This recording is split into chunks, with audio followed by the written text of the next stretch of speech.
Video sponsored by Johnny Law is coming after you, but he's not after you, so you let him through, cause Johnny Law just passed you right on by. Hold it, that's not today's sponsor. But Beardman! Beardman? I have a goatee, and first of all, a good looking one at that. But that's not today's sponsor. Today's sponsor is CashFreeBee.com, where they have a blog where you can check out a bunch of stuff that they have for free. You can get things like perfume, the try and sample, snacks, different types of drinks, all types of cool stuff. They also have a system where you can refer a friend to the blog, and if you refer them to the blog and to the different programs that's on the blog, you get $60. They also have surveys and a bunch of other different things you can do to get paid. That's pretty cool too. Now, me personally, I'm not too big in surveys because I don't have the patience for how long it is, but I do like sampling free food and trying out free stuff. Of course, you pay shipping and handling for the stuff, but the items are still free to try to see if you like them and all that good stuff. So if you're a fan of free stuff like I am, definitely check out freecashgrabs.com and their blog and see what other type of availability and products and stuff they have. Link will be in the description after today's video. It's been a while, YouTube. Sorry I haven't uploaded in a while. Had a lot of personal stuff in my life I had to deal with. As you guys know, I'm a college student and my scholarship's about to run out, so I've had a lot of things to deal with, like trying to get my loans out of default and stuff like that, so I can be able to get grants and more scholarships to try to help me mitigate some of the costs of school, because as you know, school is expensive, but it's important for me to continue learning and educating myself so I can get a decent job that can help me support myself in the future. But anyhow, today's topic is going to be innovation in gaming versus convenience. And what really made me want to talk about this topic was a really nice topic we had on Real Gamer 27's podcast the other night, where we were talking about Fable and Lion's Head getting shut down. So that kind of expired the topic to this. By the way, check out Real Gamer's channel for that podcast. It's a really good discussion between about, I want to say 7 or 8 of us. I'll put the link down in the description for that too. But anyhow, some of the stuff we were talking about, we were talking about how Fable is a large franchise and they have a pretty large fan base, and the game sells about 17 million titles. Now, to most of us, we don't have a lot of money, so we hear 17 million and we think, oh, that's a lot, they're making a lot of money, but you don't know exactly how much they used to spend into the project of making the game. So it's like, though they sold 17 million, how much did Microsoft put into it so those developers would have the funding they need to make it? And that was a large amount of that topic, but I won't go too much into that. What I really want to go into is one of the biggest things that make consoles and PC different is that consoles are a lot more convenient than PC. That's why PC is so technologically better, because there's a lot of stuff we deal with on PC just to play the game that as a console gamer most of you would not dare to bother with, because you know, you finish your hard days at work and you just want to have fun right away, where a PC gamer don't mind doing the extra work to play. So one of the things that, I'm not sure if you guys know, Microsoft and Sony were talking about was they wanted to possibly make like a PS 4.5 or Xbox 3.5 opposed to coming out with another console.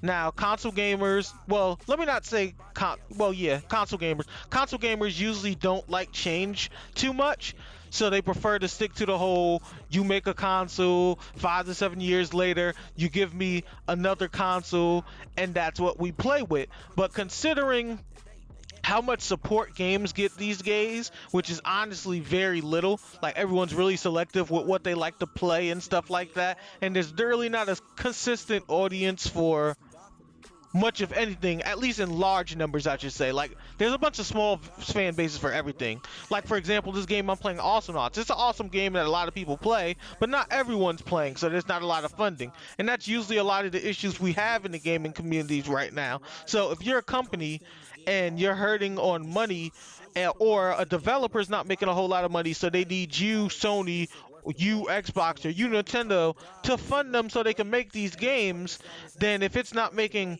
certain numbers, they're not going to want to do it.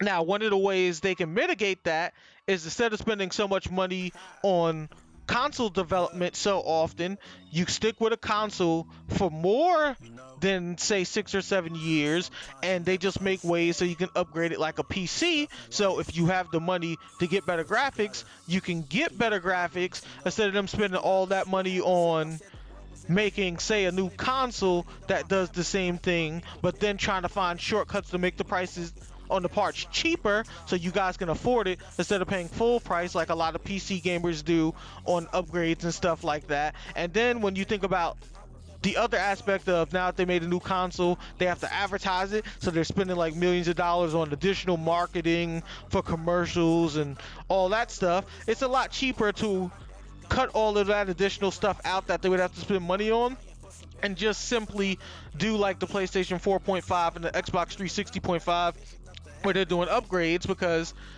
they can just make it to where people can do the little upgrades. They won't have to spend a whole lot of money making a whole new console in general, and they wouldn't have to do nearly as much advertising because it's not a new console, it's just like a small update or a simple upgrade.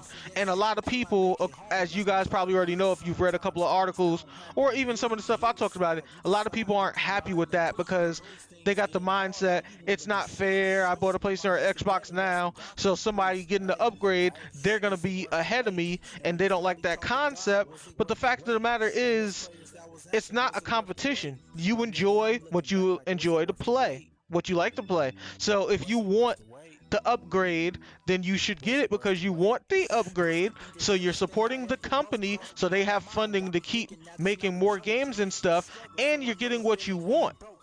But if you can't afford the upgrade, then simply don't get it, and you can still enjoy like the regular PS4, Xbox 360 and get what you want. But everyone has this competition mindset that, hey, my friend Joe or Johnny's gonna be ahead of me now because I got a PS4 first and they got it after, and now if they're one up, I don't like that.